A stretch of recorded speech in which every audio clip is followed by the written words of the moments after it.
गाड़ी में कोई भी नहीं है।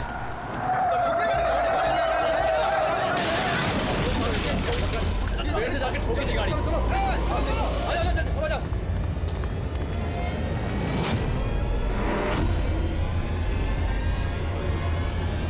अरे बबलू भाई, अंदर तो देखो, ड्राइवर नहीं है। गाड़ी अपने आप कैसे चल रही थी?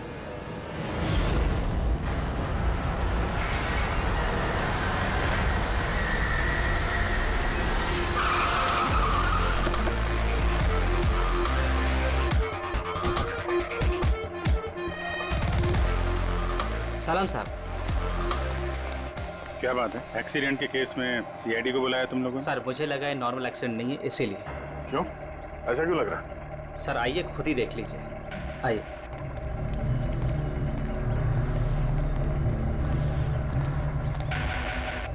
सर दरवाजा खुल नहीं रहा था, बड़ी मुश्किल से हमने खोला इसे।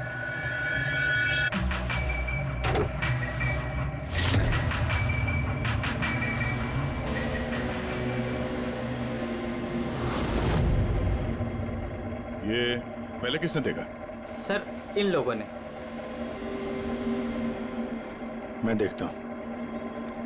किसने देखा था पहले? क्या हुआ था? सर ऐसा पहले कभी देखा ही नहीं। गाड़ी में ड्राइवर नहीं था सर। गाड़ी में ड्राइवर नहीं है तो गाड़ी अपने आप चल रही थी। अरे यार साफ साफ बताओ भाई। हाँ सर, गाड़ी में ड्राइवर नहीं दिखाई दिया और गाड़ी जाके सीधे पेड़ से टकरा गई। अरे क्या बात कर रहे हो? गाड़ी के अंदर ड्राइवर है, मना पड़ा है। नहीं सर, सच में गाड़ी में ड्राइवर नहीं था, नहीं तो ये गाड़ी मेरी भी गाड़ी को टकराते हुए बच गई। लाश की हालत से तो लगता है कि गाड़ी काफी स्पीड में थी। सर गाड़ी बहुत स्लो थी, लेकिन इतनी स्लो में कोई मर कैसे सकता है? गाड़ी भी ऑटोमेटिक है, हर चीज ऑटोमेटिक है, सेफ्टी डिवाइस भी ठीक है।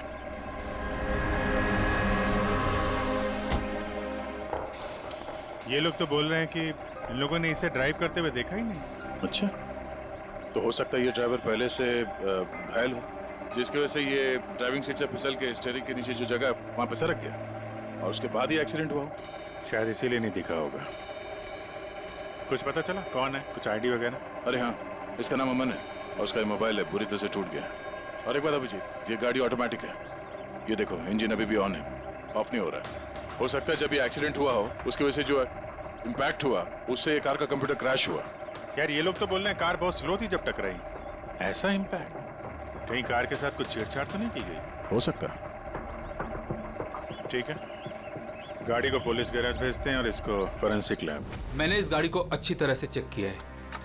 इस कार को मॉडिफाई किया गया है, एक्स्ट्रा सेफ्टी फीचर्स दिए गए हैं। एक्स्ट्रा सेफ्टी फीचर्स जैसे कि? जो आम गाड़ियों में होता है उससे कहीं ज्यादा, जैसे कि एक्स्ट्रा एयर बैग्स, अच्छी क्वालिटी के शॉकअप्स, ज्यादा मजबूत कांच और अच्छी क्वालिटी के ज्यादा मजबूत सीट बेल्ट।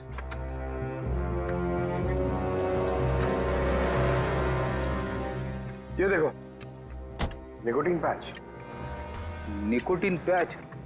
ये तो सिगरेट छोड़ने के काम में आता है ना? हम गाड़ी के सिस्टम को कंप्यूटर से लिंक कर सकते हैं? जी हाँ मैडम, एक मिनट।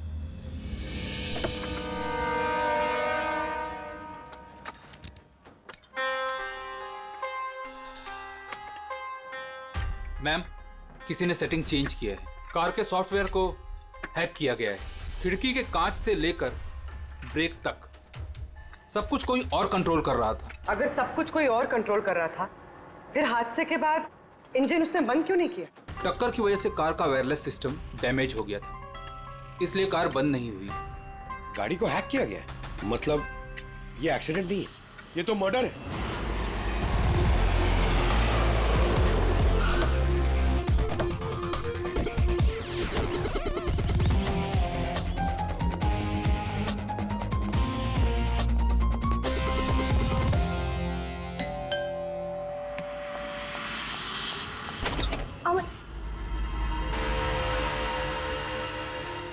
आप लोग?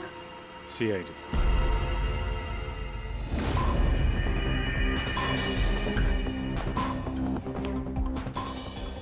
अरे इस आदमी पर कोई टैंकर चढ़ गया था क्या? सारी की सारी हड्डियां टूट गई हैं।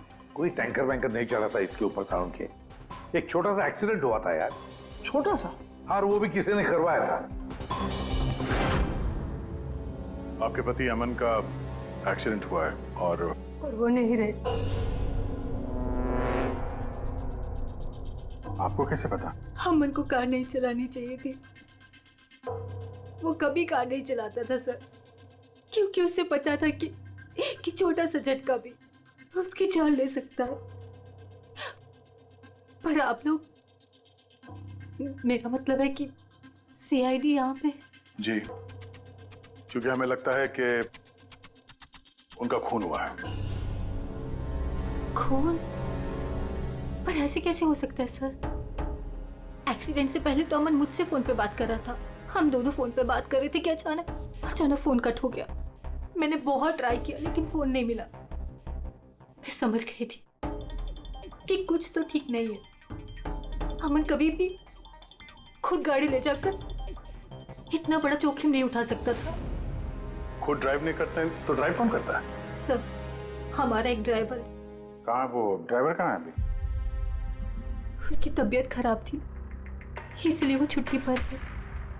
कहीं उस ड्राइवर नहीं तो कुछ गड़बड़ नहीं गई गाड़ी में? नहीं सर, हमारा ड्राइवर बहुत ही भरोसेमंद इंसान है। वो ऐसा कभी नहीं कर सकता। पिछले 15 साल से वो हमारे लिए कार चला रहा है। सर, इसके शरीर पर 7 जगह हड्डियों के टुकड़े टुकड़े हो गए, 43 जगह हेयरलाइन फ्रैक्चर्स हैं और 21 जगह माइन्यूट फ्रैक्चर्स हैं। और हैरानी की बात तो ये है कि इसके पहले भी इसके शरीर पर बहुत सारे फ्रैक्चर्स हो चुके थे जो अब हील हो गए। बस इन हड्डियों के टूटने की वजह से इसके शरीर के नाजुक अंग जैसे हार्ट, फेफड़े, ये सब डैमेज हो गए हैं और मौत भी शायद इसी वजह से हुई है। साळुंखे, ये जो निशान है स्क्वेरिश, ये कैसे निशान है? बस ये निकोटिन पैचेस के निशान है। इसके शरीर पे बहुत ज्यादा है। इसे सिगरेट पीने की लत थी और वो इसे छोड़ना चाह रहा था। Nicotine patches? अच्छा। और फिर यार अभी तारिका ने बताया कि इसके शरीर पर पुराने फ्रैक्चर्स के निशान भी हैं, बहुत सारे। ये पुराने फ्रैक्चर्स का क्या मतलब हो सकता है? अमन को ड्राइविंग तो आती थी ना? हाँ सर। तो फिर जोखिम किस बात का? अमन मेरे या आपकी तरह नहीं था सर। छोटे से छोटा झटका भी उसकी जान ले सकता था। ड्राइविंग की वजह से उसकी जान को खतरा था, इसीलिए हमने कार में भी काफी मॉडिफिकेशंस करवाई थी और ड्राइवर को भी कहा था कि कार आराम से चलाए। छोटा झटका भी उसकी जान ले सकता था? क्या मतलब? क्या कुछ था उसको? कोई प्रॉब्लम थी? सर, अमन का शरीर कमजोर था, नाजुक था। यार तू क्या कर रहा है साळुंखे? अरे तू ये ऑस्टियोजेनेसिस इम्परफेक्ट है। ऑस्टियोजेनेसिस इम्परफेक्ट मतलब ब्रिटल बोन डिजीज? एग्जैक्टली, भंगुर अस्थि रोग। मतलब इसकी हड्डियां भंगुर हैं। और इसीलिए बॉस, इसकी हड्डियों को अगर जरा सा भी झटका लगे तो चकनाचूर हो सकती हैं। 25 से ज्यादा बार उसके फ्रैक्चर्स हो चुके थे। हमेशा खतरा रहता था उस पे।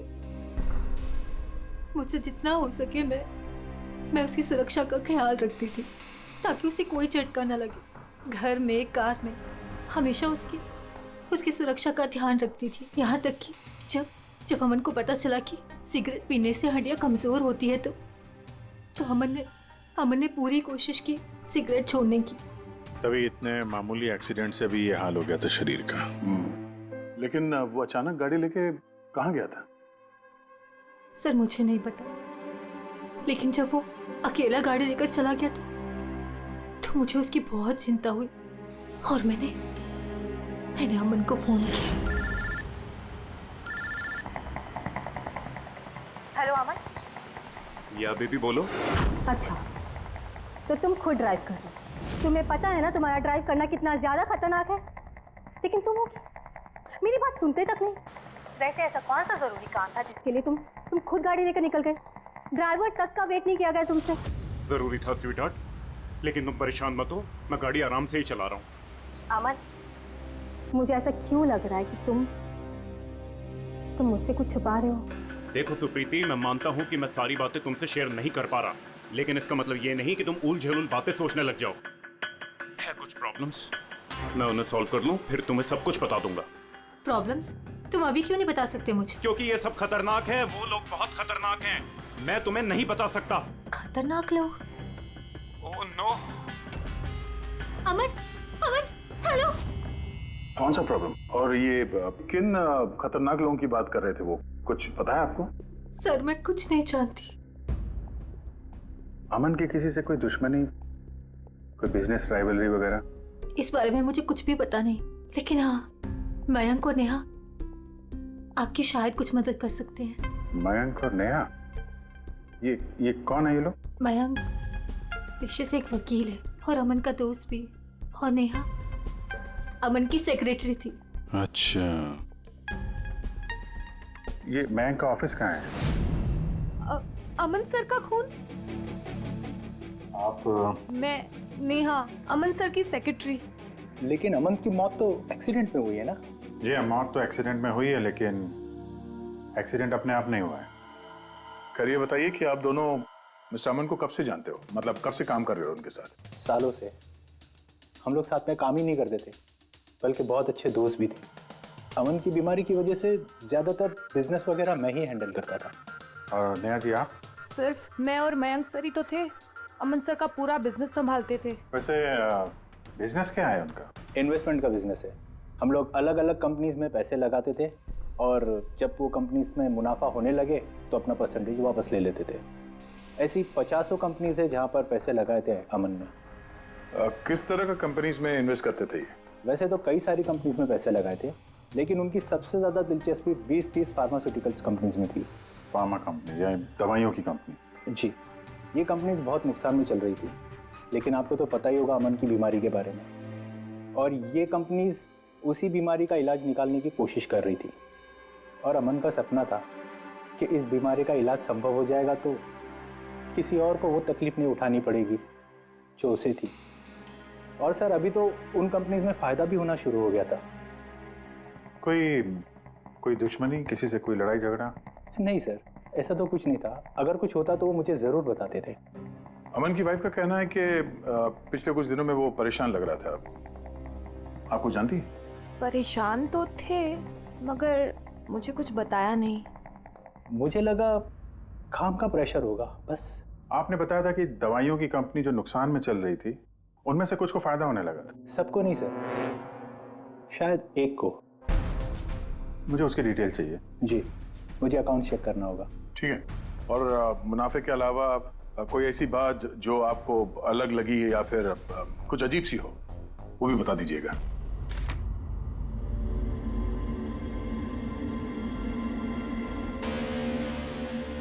ये जादव है सर, अमन का ड्राइवर। काफी परेशान लग रहा है वो। देखते हैं।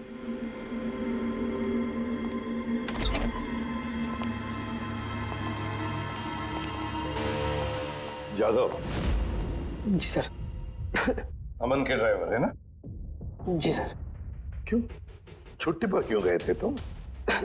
साहब बीमार हूँ और अमन सर ने मुझे खुद छुट्टी दिया था। मिस्टर अमन को तुम ही लेके जाते थे ना? जी मैडम, अमन सर मेरे साथ ही जाते थे। कभी वो कोई टैक्सी वगैरह नहीं लेते थे। तो फिर तुम तो हमें बता सकते हो कि अमन साहब कहाँ कहाँ जाते थे, है ना? जी जी। ये देखो जादव, ये जगह पर उनकी मौत हुई थी। अब ये जो रास्ता है, ये कहाँ पर जाता है या फिर वो इस रास्ते पर कहाँ जा रहे थे, ये तुम्हें पता है? मुझे नहीं पता है। देखो, हमें पता है कि तुम इसके बारे में जानते हो। तुम्हारी भलाई इसी में है कि सीधे सीधे बता दो। जी मैडम। सुप्रीति मैडम से कुछ कहिएगा मत। वो सड़क के कुछ दूर पे एक मोटेल है, वहाँ हमेशा वो बार बार जाते थे। मोटेल में बार बार जाते थे? क्यों, इससे मिलने जाते थे? जी साहब, एक मैडम थी।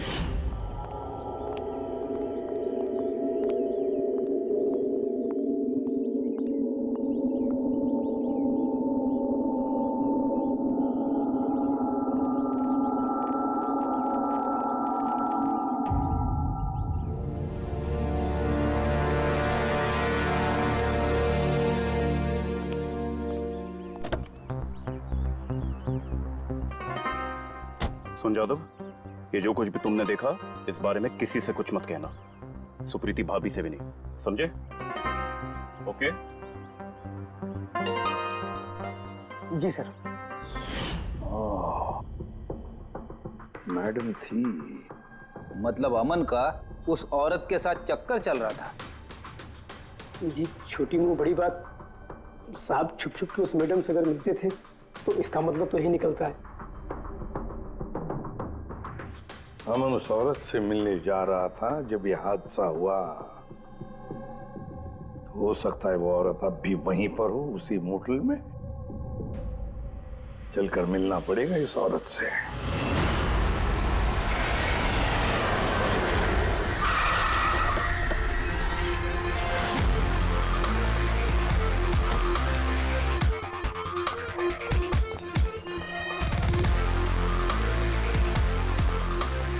Excuse me. Yes madam, how can I help you? हम किसी से मिलने आए हैं। लेकिन आप लोग हैं कौन और किससे मिलना है आप लोगों को? हम लोग सीआईडी से। ये आदमी, ये आपके मोटेल में आता जाता रहता है? हाँ मैडम। किससे मिलने आता है? हमारे होटल के रूम नंबर 305 में एक मैडम रुकी हुई है, रूही। वो उनसे अक्सर मिलने आता रहता है। 305? यस सर, वो अभी चेकआउट करने वाली है। ये रूही हाथ से निकलनी नहीं चाहिए। कहाँ से जाना है? सर यहाँ से लेफ्ट। पंकज, स्टेयरकेस से जाओ, हम दोनों लिफ्ट से जाते हैं।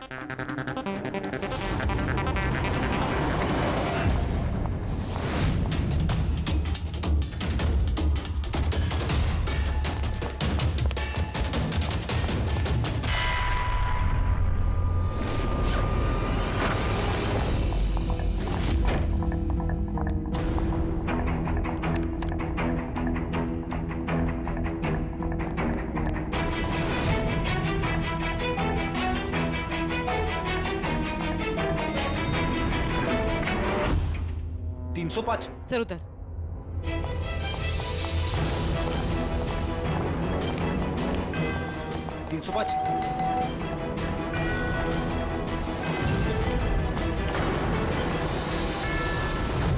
रूही?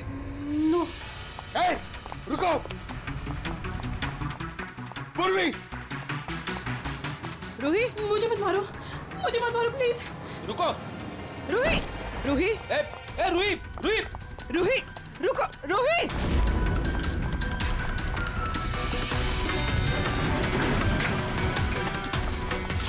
रुक जा। रूही, रुको। रुक जा। रूही, मार दो मुझे, लेकिन तुम लोग भी बच नहीं पाओगे। तुम लोगों का सच सबके सामने आ ही जाएगा। सच? कौन सा सच? मैं सब जान चुकी हूँ तुम लोगों के बारे में, सब जान चुकी हूँ। क्या बोल रही हो तुम? तुम्हें ऐसा क्यों लगता है कि हम तुम्हें मारेंगे? आओ। कौन सा सच? रूही, हम सीआईडी से। सीआईडी? चलो मान लिया रूही कि तुमने कुछ नहीं किया, लेकिन अगर तुमने कुछ नहीं किया तो वहां से भागी क्यों? मुझे लगा कि ये लोग मुझे मारने आए हैं। इसका मतलब कोई है जो तुम्हें मारना चाहता है? जी, वही लोग जिन्हें हम एक्सपोज करने वाले थे। उनके खिलाफ हमारे पास सारे सबूत थे। कौन लोग और कैसे सबूत? हाँ, बताओ।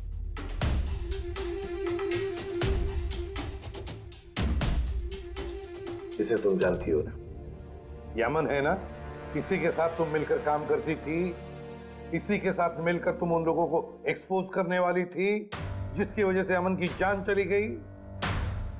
देखो री, अब शायद तुम्हारा नंबर है, वो लोग तुम्हें मारेंगे। सर मैं मरना नहीं चाहती, सर। तो फिर बताओ जल्दी, कौन लोग हैं वो? उनका राज छुपाने से वो तुम्हें छोड़ेंगे नहीं। सर,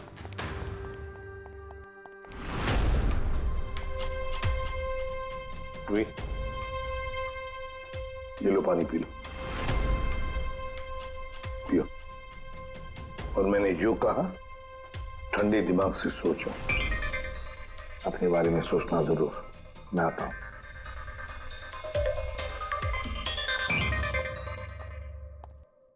घबराई हुई है, डरी हुई है।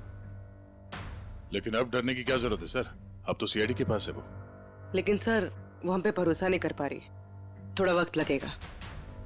से जो अमन का वकील है मयांक, उससे क्या पता चला? सर अमन ने बहुत सारी दवाई की कंपनियों में पैसा लगाया था, लेकिन वो सब की सब घाटे में चल रही थी। एक कंपनी है जिसने अभी अभी फाइनली फायदा करना शुरू किया था, CRM फार्मास्यूटिकल। और सर ताजुब की बात यह है कि अमन ने पिछले हफ्ते ही इस कंपनी के साथ जितने भी डीलिंग्स है वो सब तोड़ दिए, और मयंक भी इस बात से काफी हैरान था। वही तो समझ में नहीं आ रहा है कि इस अमन ने जब ये कंपनी लॉस में जा रही थी तब उसके साथ तो डील नहीं तोड़ा, और जब ये कंपनी प्रॉफिट कर रही है तब डील तोड़ने जा रहा है। और सर वो मयंक से कभी कोई बात छुपाता नहीं था, उसने ये बात मयंक को बताई भी नहीं। हाँ सर, मयंक ने उसका भरोसा तोड़ दिया होगा सर। आओ जरा रोही, CRM फार्मास्यूटिकल्स के साथ जो अमन की डील थी वो तुम्हारी वजह से कैंसिल हो गई है ना? वरना उसके पास ऐसी कोई वजह तो थी नहीं। अब सच सच बता दो कि डील तुमने क्यों तोड़वाई? क्योंकि उसने मेरे भाई का खून किया। भाई का खून? सर, मैं जिस शहर से आई हूँ उस शहर में बहुत पोल्यूशन है। मेरे भाई को पोल्यूशन से बहुत एलर्जी थी, उसे सांस लेने में बहुत तकलीफ होती थी। वो तो सिर्फ दवाइयों पर ही जिंदा था। एक मिनट, और वो दवाइयाँ थी CRM फार्मास्यूटिकल कंपनी की, हैं? जी सर, और सबकी सब नकली थी। मेरे भाई के ऊपर कोई असर ही नहीं कर रही थी, और ये बात हमें बहुत लेट पता चली, और मेरे भाई की जान चली गई। तुम्हें कैसे पता चला कि वो दवाई नकली थी? सर, मैं खुद एक प्राइवेट कंपनी में केमिस्ट हूँ। जब ये दवाइयाँ मेरे भाई पर असर ही नहीं कर रही थी तो मुझे शक हुआ कि क्या बात हो सकती है, तो मैंने उन दवाइयों को खुद से टेस्ट किया और मेरा शक बिल्कुल सही निकला। सारी दवाइयाँ नकली थी। नकली थी मतलब? सर, हर एक दवाई एक खास केमिकल से बनती है, और जिस दवाई की मेरे भाई को जरूरत थी वो केमिकल तो उस दवाई में था ही नहीं, जिसकी वजह से वो दवा उस पर असर भी नहीं कर रही थी। और अमन इस कंपनी में एक इन्वेस्टर था। जी सर, इसलिए मैं उससे मिलने भी गई थी, लेकिन वहां जाके पता चला कि इसमें तो उसका हाथ है ही नहीं, और उसने मुझसे प्रॉमिस किया कि वो मेरी इसमें मदद करेगा। अरे सर, आप यहाँ कैसे? कोई काम था क्या? हाँ, ये मेरी असिस्टेंट रूही है। हेलो। इसे देखना था कि दवाइयाँ कैसे बनती हैं। देख सकते हैं? कैसी बात कर रहे हैं सर?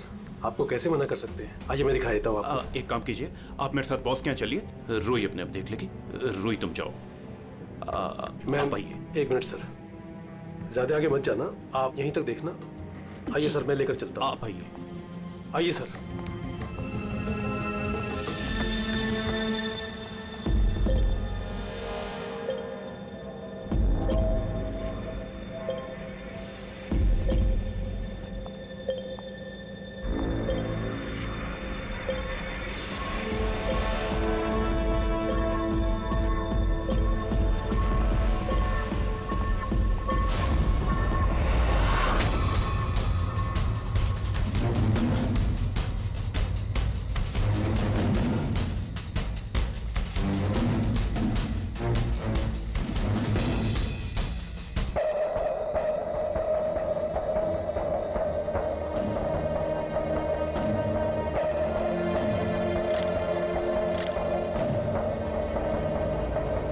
ये तो वही केमिकल है, लेकिन ये लोग यहाँ से बाहर क्यों लेके जा रहे हैं? फिर हमने सारे सबूत जुटा लिए थे और सारे सैंपल्स भी टेस्ट किए थे। एक बात तो पक्की है कि सामन की मौत और CRM फार्मास्यूटिकल्स का कोई ना कोई संबंध जरूर है। कुछ ना कुछ तो गड़बड़ जरूर है। बॉस, इतनी सुरक्षित कार होने के बावजूद इसकी हड्डियां कैसे टूटी ये पता चल गया। अच्छा सर, अमन के खून में से हमें एक ऐसा केमिकल मिला है जिससे एपिलेप्टिक फिट्स आते हैं, मिर्गी का दौरा। माय गॉड, यार अमन को तो ब्रिटल बोन डिजीज था। मिर्गी का दौरा आ जाके वो गिर जाता, उसकी हड्डियां टूट जाती, इसी की वजह से इसकी मौत हुई है। ओह, तो मतलब जिसने भी ये किया वो जानता था अमन के ब्रिटल बोन्स डिजीज के बारे में। उसे बड़े चालाकी से उसका नाजायज फायदा उठाया। पहले उसने अमन की गाड़ी का कंप्यूटर हैक किया और फिर एक्सीडेंट से पहले उसे उस केमिकल का इंजेक्शन दिया जिसकी वजह से उसे मिर्गी का झटका आ जाए। उसे मालूम था अमन किसी भी हालत में बच ही नहीं सकता। अगर मिर्गी का झटका आ जाता तो वो गिर जाता, जिसकी वजह से उसकी हड्डियां टूट जाती और वो मर जाता। अगर उसमें से भी बचता तो कार के एक्सीडेंट में से तो बच ही नहीं सकता था वो। समझ कि मिर्गी का दौरा पड़ने वाला जो ड्रग है कितनी देर बाद असर करता है? बस कुछ घंटे तो लगते हैं। मतलब ये ड्रग अमन को एक्सीडेंट से कुछ घंटे पहले ही दिया गया था। सर कहीं ऐसा तो नहीं कि किसी ने इसे नींद में ही इंजेक्शन दे दिया हो सकता है। बस एक काम करते हैं, इस अमन की बॉडी को फिर से एक बार अच्छी तरह से चेक करते हैं, देखते हैं कहीं कोई इंजेक्शन का निशान तो नहीं है। तारिका? Yes sir. अच्छा साहब, की सीआरएम कंपनी की नकली दवा के बारे में क्या पता चला? बॉस, उन नकली दवाइयों में एम्फेड्रिन नहीं है। ओह, मतलब रूही सही कह रही थी। सर ये कुछ केमिकल्स की लिस्ट है जो सीआरएम कंपनी ने पिछले महीने मंगाई थी। माय गॉड बॉस, इसमें तो वो केमिकल सबसे ज्यादा मात्रा में जो सीआरएम की दवाई में होना चाहिए था, 500 गैलन। 500 गैलन तो बहुत बड़ी गड़बड़ है, बहुत ही बड़ी गड़बड़ है। पंकज, अभिजीत और दया से कहो कि सीआरएम कंपनी में जाए और वहां से मुझे फोन करें। और फ्रेडी, तुम और पूर्वी अमन के घर जाओ और पता लगाओ एक्सीडेंट के दिन अमन से कौन कौन मिलने आया था। इंजेक्शन? सर, अमन तो इंजेक्शन से बहुत डरता था। ऐसा हो ही नहीं सकता कि वो खुद को इंजेक्शन लगा ले। अपने आप नहीं लगवाया होगा तो किसी डॉक्टर से लगवाया होगा। नहीं सर, अमन तो इंजेक्शन के नाम से कोसों दूर भागता था और उसकी हेल्थ बिल्कुल ठीक थी। अगर कोई भी प्रॉब्लम होती तो वो कम से कम मुझे बताता। किसी और से नहीं लगवाया, खुद नहीं लगाया, तो फिर वो केमिकल उसके खून में पहुंचा कैसे? अच्छा बता सकती है, घर से निकलने से पहले अमन किस किस से मिला? मयंक और नेहा आई थी उससे मिलने। और हाँ मैम, एक आदमी आया था अचानक से, जसवंत। अब जसवंत? ये जसवंत कौन है? जी, जसवंत सीआरएम कंपनी का सीईओ है और अमन ने उसकी कंपनी में पैसे इन्वेस्ट किए थे।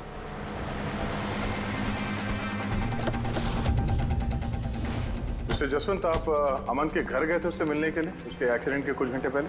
जी सर, मैं गया था लेकिन मिल नहीं पाया था। तो दरअसल उनकी वाइफ ने मुझे बताया कि वो सो रहे हैं, तो मैंने सोचा वो शायद मुझे अवॉइड करना चाहते होंगे, तो मैं वापस चला आया। पापा, अमन ने हमारे साथ बिजनेस डील कैंसिल की, फिर भी आप उससे मिलने गए थे? जी बेटा, क्योंकि मैं उनको वापस लाना चाहता था। सर वो हमारी नई यूनिट के लिए बहुत जरूरी था। तो जसवंत जी, जब आप अमन से मिलने उसके घर गए तो वाइफ सुप्रीति के अलावा वहां कोई और भी था? मैं जब गया तब तो वहां कोई नहीं था, लेकिन हाँ जब मैं वहां से निकला तो उनके लॉयर मिस्टर मयंक और सेक्रेटरी नेहा, वो दोनों जरूर उनके घर आए थे। अच्छा, ठीक है, thank you very much. Boss, ये देखो, ये निकोटिन पैच का हिस्सा और यहाँ पर देखो ये इंजेक्शन का निशान। खूनी ने यहीं से वो मिर्गी के दौरे वाला इंजेक्शन इसे दिया है। इसका ये हिस्सा सुन्न करके, हाँ, और वो इस पैच के जरिए। इसे इमला पैच कहते हैं। इमला पैच? ये बच्चों को इंजेक्शन लगाने से पहले लगाते हैं ताकि वो पर्टिकुलर एरिया सुन पड़ जाए और उन्हें दर्द ना हो। अब बस ये इमला पैच और ये निकोटिन वाला पैच, ये देखो बस, ये दोनों पैच एक जैसे दिखते हैं, बिल्कुल एक जैसे। हाँ, खूनी ने इस निकोटिन वाले पैच की जगह ये एमला पैच इसके हाथ पर लगाया, इसके हाथ का ये हिस्सा सुन्न कर दिया और बाद में मिर्गी के दौरे वाला इंजेक्शन यहाँ से लगा दिया, शायद तब जब वो सो रहा था। हाँ सर, ये कर कौन सकता? जसवंत तो एक हफ्ते से अमन को मिला भी नहीं। तो फिर सर वो मयंक या फिर नेहा, वो तो नहीं। पंकज, ये खेल कौन खेल रहा है तो हम पता लगा ही लेंगे। अब हम भी एक खेल खेलेंगे, एक ऐसा खेल जिसमें जीत सिर्फ हमारी ही होगी, हमारी जीत।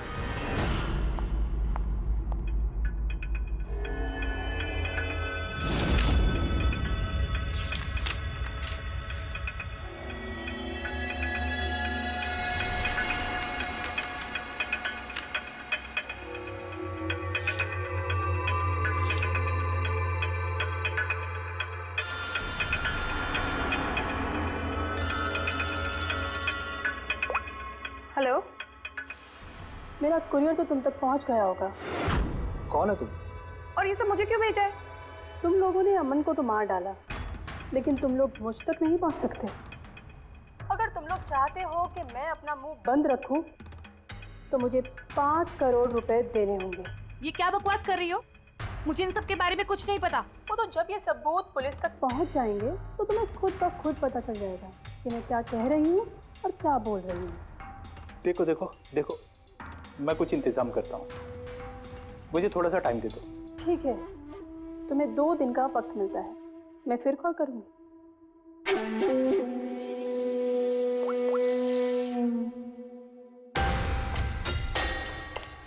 तो मास्टरमाइंड ये मयंक है।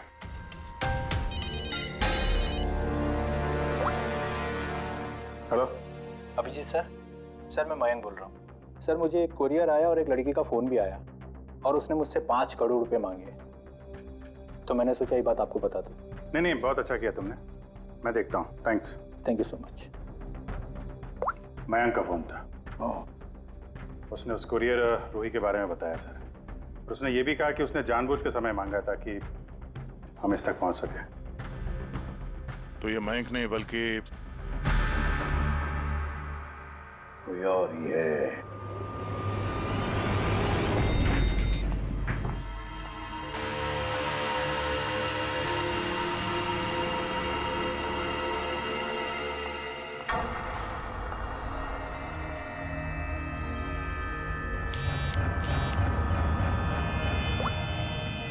हाँ सर।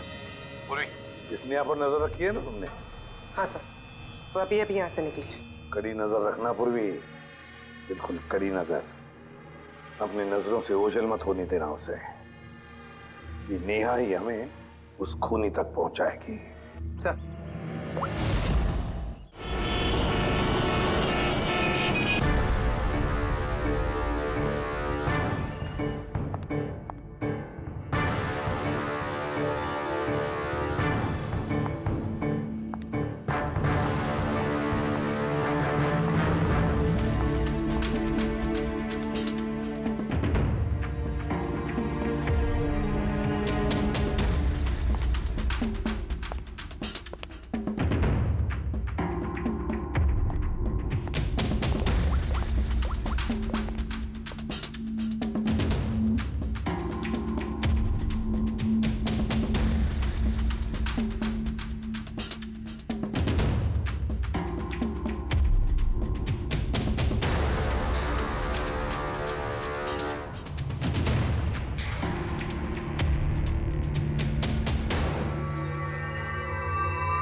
सर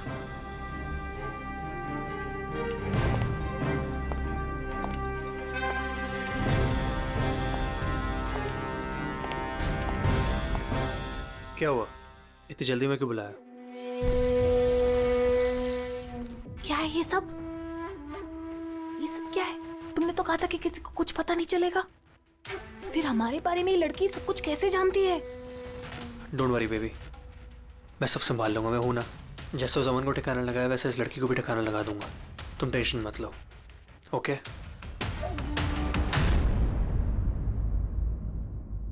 पहले हमसे तो निपट लो। You are under arrest, Mr. Ashwin.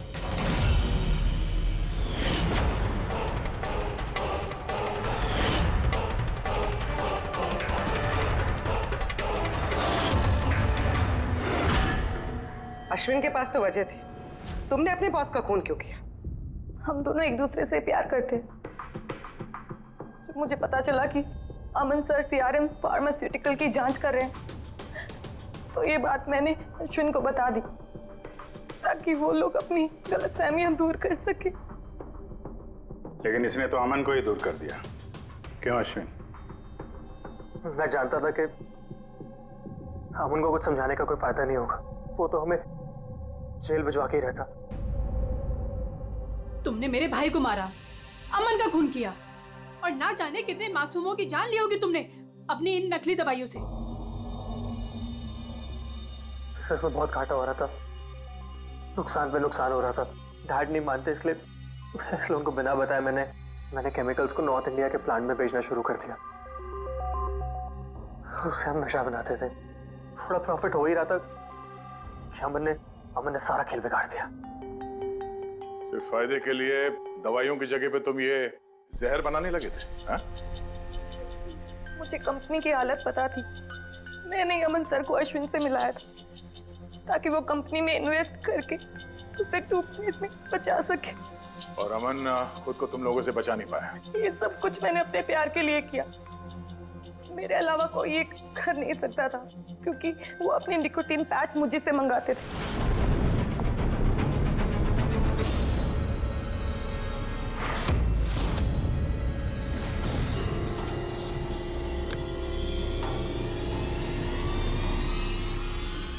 उसके अगले दिन जब हम अमन के घर पर गए। अरे आप लोग आ भी गए, पर अमन तो सो रहे हैं। अगर कुछ इम्पोर्टेंट काम है तो मैं जगा देती हूँ। नहीं, कोई बात नहीं, हम इंतजार करेंगे। ओके, मैं अभी आती हूँ।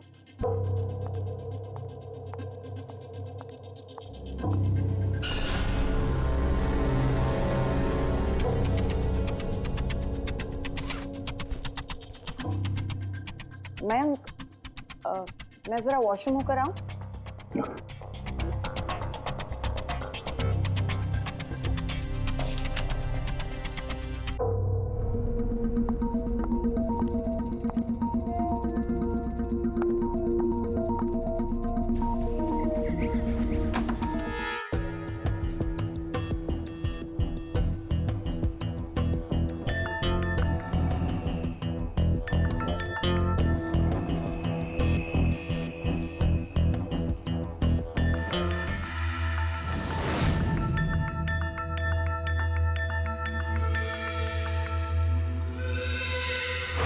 और वो दौरा उसकी कमजोर हड्डियों के लिए जानलेवा बन गया।